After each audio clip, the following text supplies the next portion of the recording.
righty, folks, welcome to Johnny D Talks to the Stars, and once again, another great guest with us. This time around, the gentleman's name is Darby Hinton. Welcome to our show, Darby. Thank you, John. I look forward to chatting with you. I listened to some of your previous interviews with some of my friends and stuff, Okay. and I look forward to it. Well, I'm looking forward to this, and one of your big hits of the shows that you've been on is Daniel Boone. We'll talk certainly about that, but first tell us, how did you get into the acting business? Well, I begged and pleaded my parents at 6 months old to be on Playhouse 90. And that's actually when I started at 6 months. So it, I don't know if I had that much to do with it. Well, indeed. So, starting at 6 months, I guess, was that loud crying, or was that just a soft crying, or was that method crying? Oh, I've been told that story. I started doing commercials and, like I said, Playhouse 90 and all at 6 months. I didn't do my first movie till I was 3 years old. Okay. And that was called Heroes Island. And James Mason was the star, great cast. Rip Torn was in it. And first time I got to work with Neville Brand, who I got to work with a lot, great guy. But anyway, I was, like I said, I was about 3. And James Mason's son, Morgan, was playing my brother. And there was a scene where he was supposed to cry, and they couldn't get him to cry and stuff. And as I've been told later in life, my mom went up to the director and goes, "Oh, put the camera on Darby. Darby will cry." I'm like, "Really? Oh yeah, don't worry. Put the camera on him." I'm like, "Oh, okay." And they put the camera on me, and evidently she came over and gave me a good pinch. My goodness! And I started crying. Well, there you go. Now, all parents at home, there's a clue right there on how to get the kids to start acting, right? Well, yeah, and I say that, and so she was a wonderful, wonderful mom. I do a lot of work for kid actors and with Paul Peterson and Looking Ahead and all that. And a lot of the child actors that you hear that don't do that well and make the headlines a lot more than the ones that actually succeed and do well. A lot of it comes down to the parenting. And I was very fortunate. I had my mom, once I got this series, when I would renew the contract and sign it, she goes, "Now, is this something you want to do?" Yes, of course. I'm having a blast. It's fun. All right, but the minute you think you're something better or special than any other kids, I'm kicking your ass off the show. Oh, Ma, come on. Well, I mean, let me just, before we go on talking about Daniel Boone and all the other shows that you did in your career, when you start talking about the parenting and everything, and I find it very interesting, it's a nice story that you decided when, I guess, your kids were growing up, that you decided to just put a little hiatus on your acting and take and enjoy life, basically, right? Yeah, well, listen, I enjoyed acting too. But yeah. Well, I first tried to do that when I sent myself off to school in Switzerland because, as some of your younger viewers might not realize, back then you had 4 channels to watch. Oh, sure. ABC, NBC, CBS, and KCOP was doing reruns. So, there was a good chance that 1 out of 3 people, if they were watching TV, were going to be watching our show. They say we were pulling in 30 million people on a Thursday night. So I was pretty recognizable.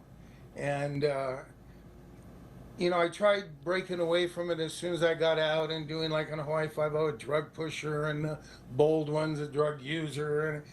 And then I finally said, I want to go someplace where no one will know me and I can just be a kid. No. So when I meet somebody, there's no prejudgment or anything. And I sent myself off to school and up in the Swiss Alps. After over 3 hours or something of planes, trains, and automobiles, the taxi pulls up. There are the gates. I get out. I go to the back of the taxi, open the trunk, grab my bag, and before it hits the ground, this girl walks by me and looks at me and goes, Daniel Boone was a man.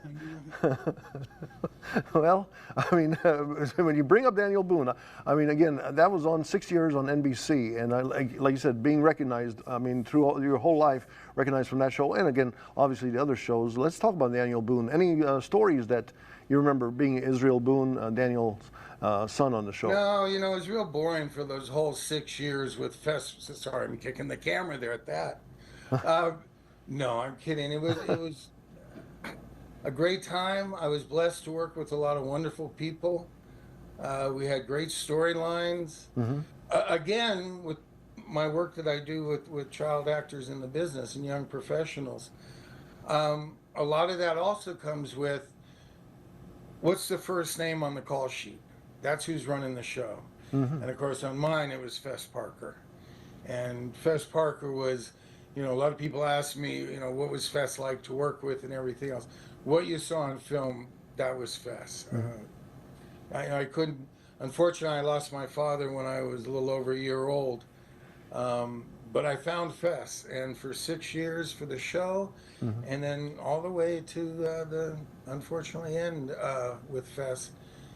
We were great friends and had a great relationship. He also had Patricia Blair on there too. Any stories remembering Patricia? She was great. I love Pat. She's the only one that I never had any contact with once the show was over. Okay. She moved back to East, but I had a mom. I had two Uh-huh. sisters. Um, it was the dad that I didn't have Hmm. growing up, and that's why I believe it was, really, it was a wonderful spiritual thing that I actually did get the Boone series and get those great role models of Rosie Greer and Oh, sure, sure. Bess and all the Ed Ames, wonderful people. Yeah, Ed Ames, many years. I mean, again, let's just mention your dad was Ed Hinton. He was also a character actor for many years, correct, prior to his death. Yes, he was.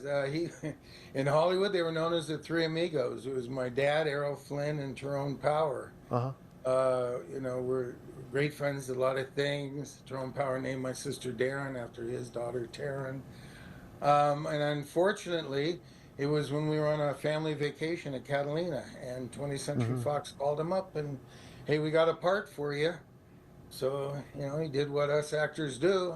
How can I get back there? Chartered a seaplane. Mm. Seaplane crashed, and that's when, like I said, I lost him.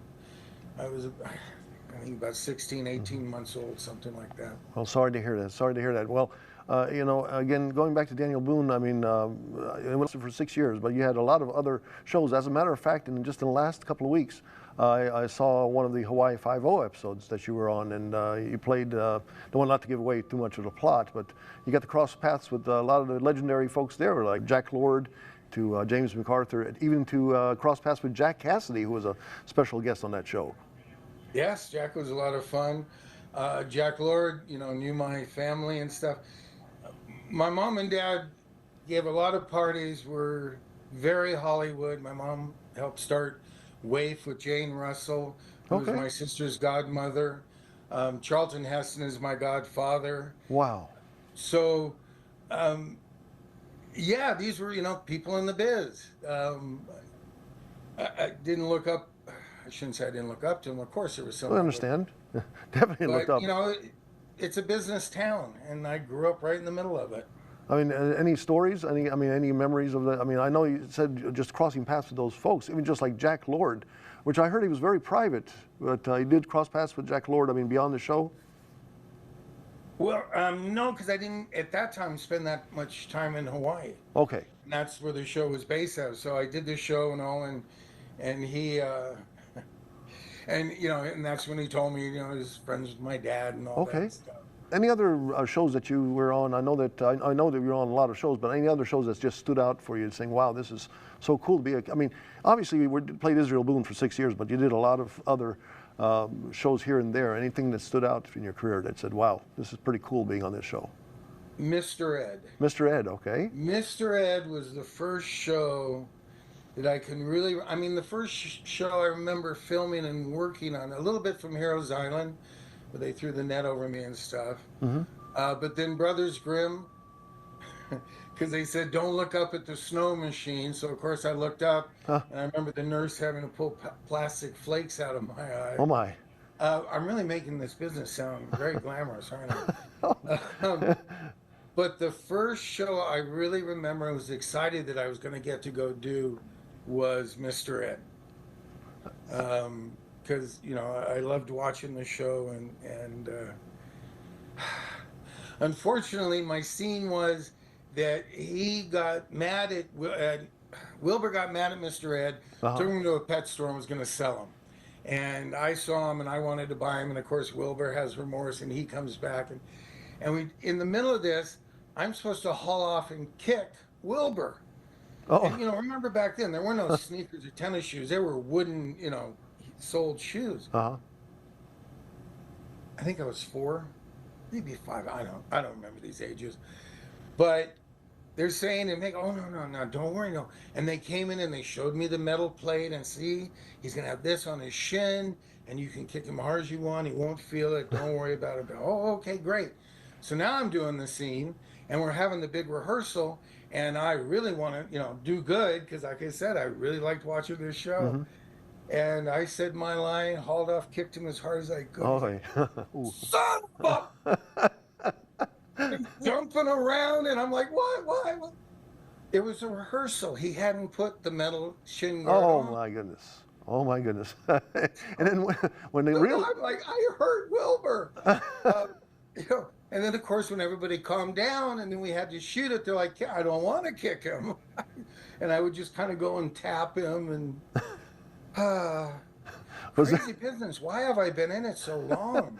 I mean, it sounds like you've got, I mean, my gosh, you've had that experience right there. Just, I mean, that was with Alan Young. I guess it was Alan Young, right? Correct? Was that his name? Wilbur? Yeah, and a beautiful wife. I got some nice pictures with her too. Okay. She was very nice. So again, I mean, that show, I mean, you again have had so many years of experience. Would you say, was that a better time, or is now a better time with all these shows that are out there right now for someone? I mean, you only had, like you said, you only had 3 networks. There was a limited amount of space, but you still made a lot of shows and everything. But think about this. Wait a minute, John. Are you asking me were there better times in the 70s and 80s in Hollywood Well, I mean, than there are today? well, I mean, I yeah. can think about that for a little while. Yeah, I mean, when you think about it, it was a glamorous time and everything. But I mean, you think with, I mean, I'm just saying with all the jobs that are now available, it looks like everywhere you turn, there's this platform, that platform. There's so many platforms out there.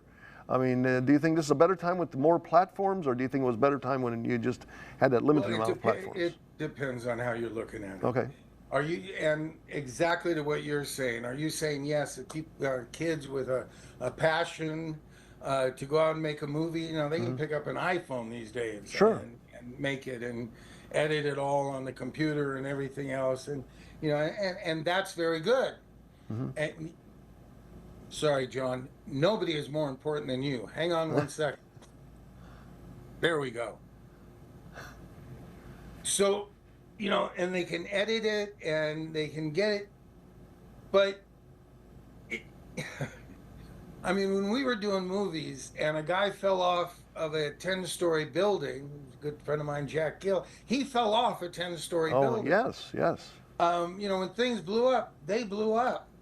I've done a ton of Westerns, and just real recently now, it's like, you can't even have a gun that shoots blanks anymore. And, I understand some of that. There was a tragedy with John Eric Hexum. Oh, sure. Years ago before that. I was supposed to take him out the next week to go paintballing because he didn't know that much about guns. And Glenn Larson, the producer and all that, who I have good friends, I did a lot of Glenn's projects and stuff. And, he offered to send him through the police training. I'm like, Glenn, hey, I'll go, So he's like, Darby, will you at least take him out, show him the guns? And so, yeah, there has to be proper training and everything else, but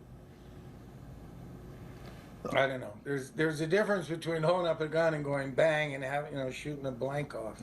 Well, I mean, you are doing a lot of things now modern day. You've done several different movies and stuff. But again, going back to the 60s and 70s to today, that's obviously, like you said, one of the differences there. Obviously, modern CGI and all that stuff, people jumping off of buildings and stuff. But any other differences that you see that stand out today that you say, wow, this is so much that we did something different back in the old days, like the shooting schedules and stuff like that? Well, the shooting schedules, the budgets, obviously they were, all a lot tighter. Uh, going back to just about all those series, you had 1 week to do it. That was it. And you had And 39 episodes almost, right? Every season, 39. right, you'd be guaranteed at least 13 and then go and um, I don't know. Yes, like I said, you can put your own projects together and stuff.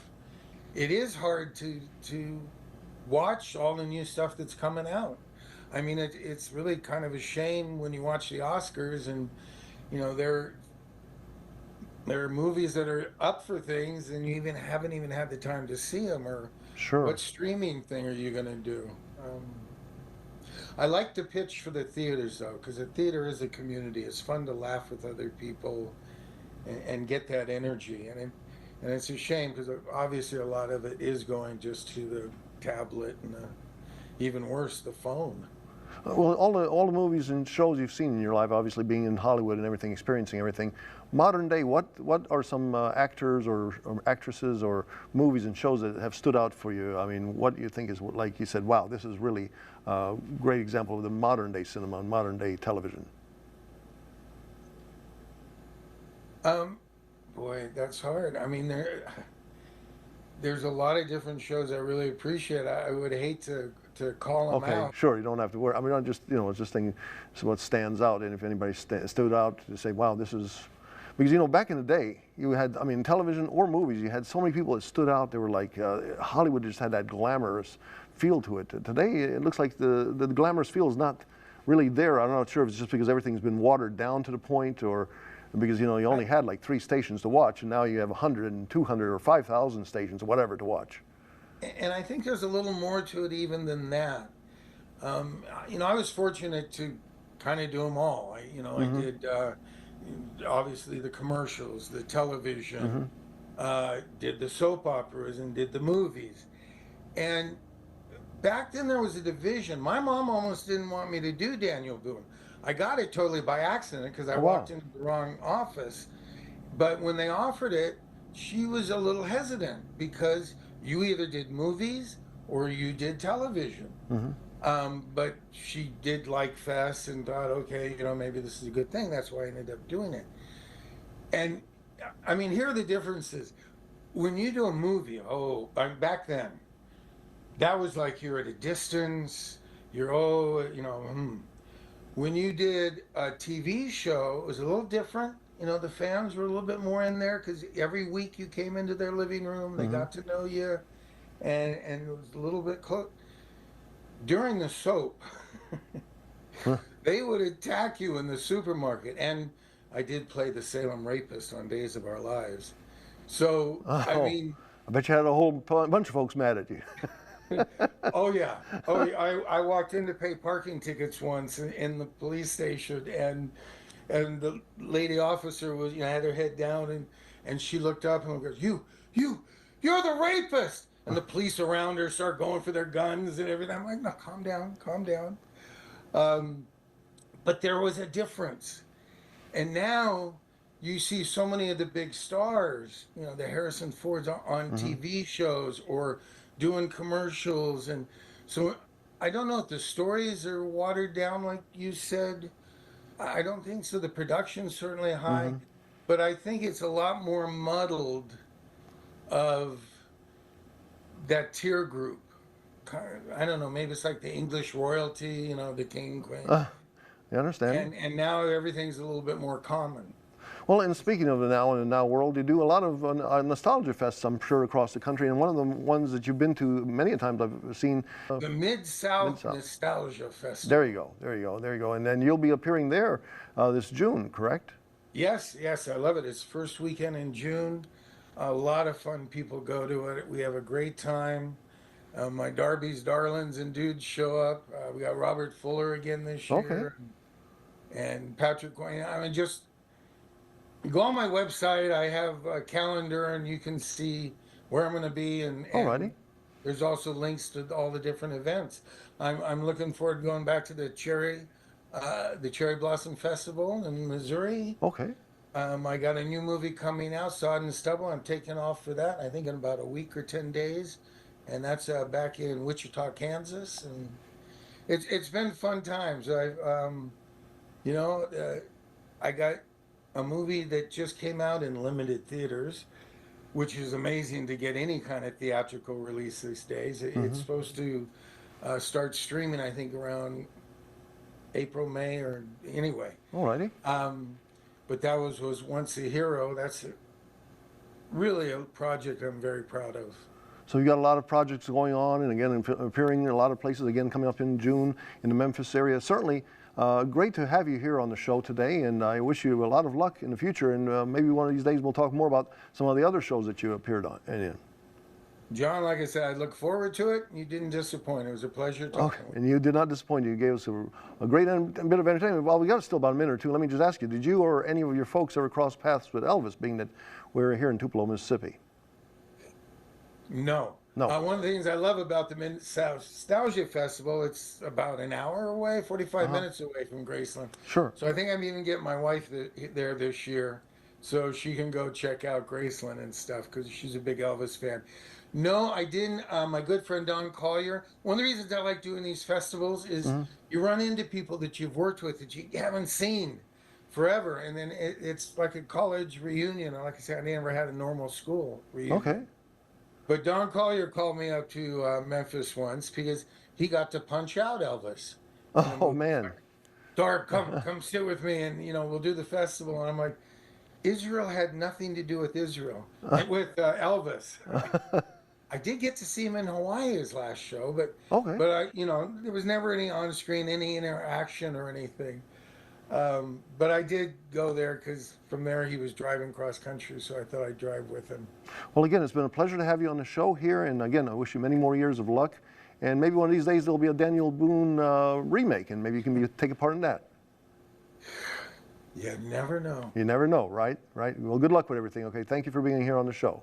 Thank you, John. All righty. Take care.